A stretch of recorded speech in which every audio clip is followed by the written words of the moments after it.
बताइए श्रेष्ठ कौन? रेशम के धागे बनाने वाला या उन धागों को बुनकर वस्त्र बनाने वाला? निश्चित रूप से वस्त्र बनाने वाला। अब बताइए श्रेष्ठ क्या है? माटी को पूरे तट पर बिखेर कर रख देने वाली बाढ़ या उस माटी को समेट कर उसी से एक मूर्ति बनाने वाला मूर्ति का? निश्चित रूप से मूर्ति का। अब बताइए श्रेष्ठ कौन है? देवताओं और दानवों का वो दल जिन्हें अमृत प्राप्ति के लिए इस संसार में हलाहल फैला दिया, या वो महादेव जिन्होंने इस हलाहल को सूक्ष्म करके अपने कंठ में समाहित कर लिया? निश्चित रूप से महादेव श्रेष्ठ। इसी प्रकार संसार में छोटी छोटी बातों को बड़ा करने वाले श्रेष्ठ नहीं होते, क्योंकि छोटी छोटी नोकझोंकों को द्वंद्व में परिवर्तित करना बड़ा ही सरल है। किंतु श्रेष्ठ सदैव वो होता है जो बड़े से बड़े युद्ध को समझौता बनाकर समाप्त कर दे। आज बात करते हैं इसके विषय।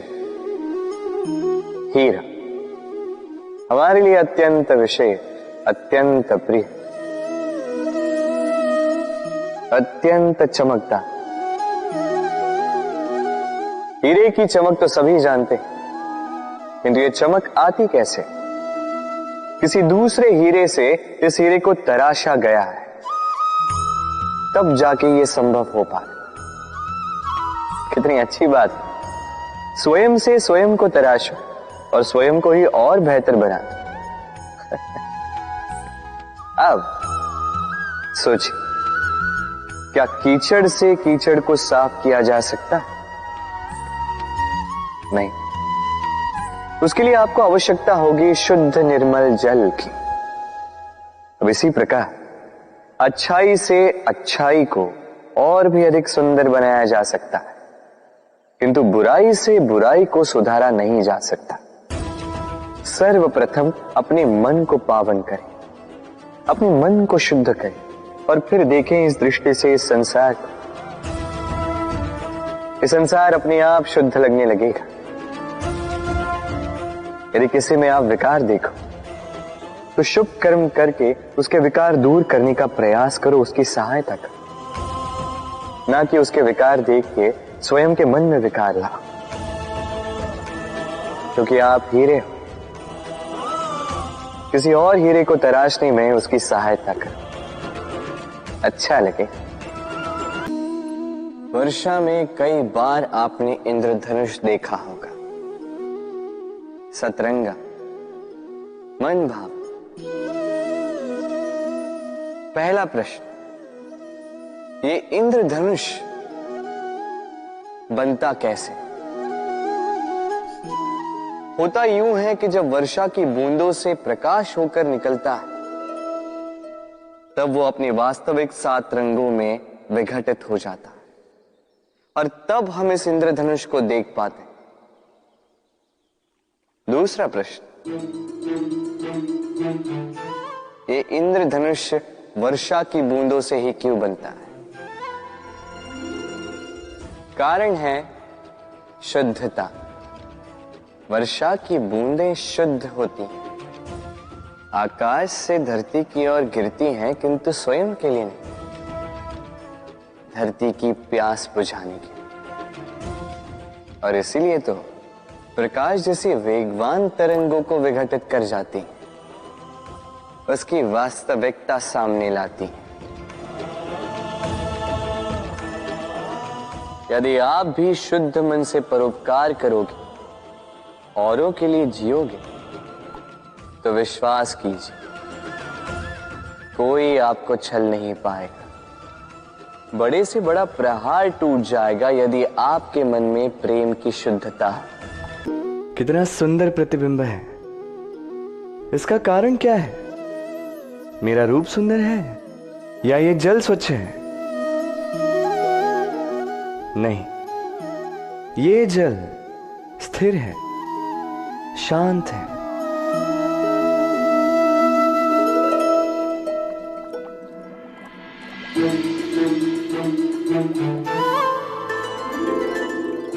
अंतर देख रहे हैं आप? वही जल है, वही रूप है, किंतु ये स्थिर नहीं है, शांत नहीं है, और इसी कारण मैं अपना प्रतिबिंब इसमें नहीं देख पा रहा हूं। क्रोध के साथ भी यही होता है। यदि आप स्थिर हैं, शांत हैं, तो आप आपकी आत्मा को देख, सुन और समझ पाओगे, किंतु क्रोध इस आत्मा की पुकार को पी जाता है। इसलिए अपने क्रोध पर वश रखें। कहीं ऐसा ना हो कि मूर्खता के कारण जन्मा ये क्रोध आपको पश्चाताप के अंत तक ले जाए।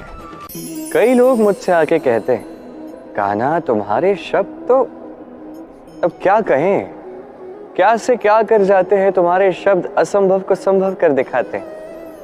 जब इतनी शक्ति केवल तुम्हारे शब्दों में है तो कुछ और करने की आवश्यकता ही क्या है।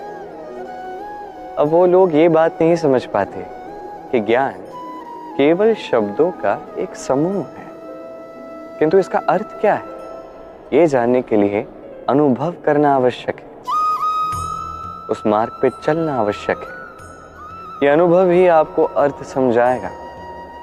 जैसे तू कर्म करते जा, तू फल की चिंता ना कर, ये केवल शब्द है।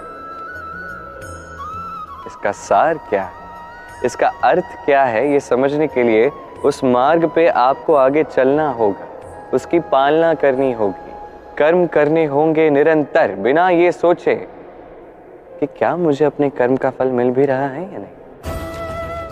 तब इसका अर्थ आपको समझ में आए। कभी सोचिए कि हमारे घर में जो ज्येष्ठ होते हैं, जो बड़े होते हैं, उनकी हम पूजा करते हैं, सेवा करते हैं, उनके हम चरण स्पर्श करते हैं। क्यों? क्योंकि उनके पास हमसे अधिक जीवन का अनुभव होता है। जीवन में केवल ज्ञान सुनना आवश्यक नहीं है, उसे समझना भी आवश्यक है। उसकी पालना करोगे तभी अनुभव करोगे, तभी अर्थ समझ में आएगा। तो ज्ञान केवल सुने नहीं, उसे समझे, उसे आचरण में लाए और मेरे साथ प्रेम से कहे, राधे राधे।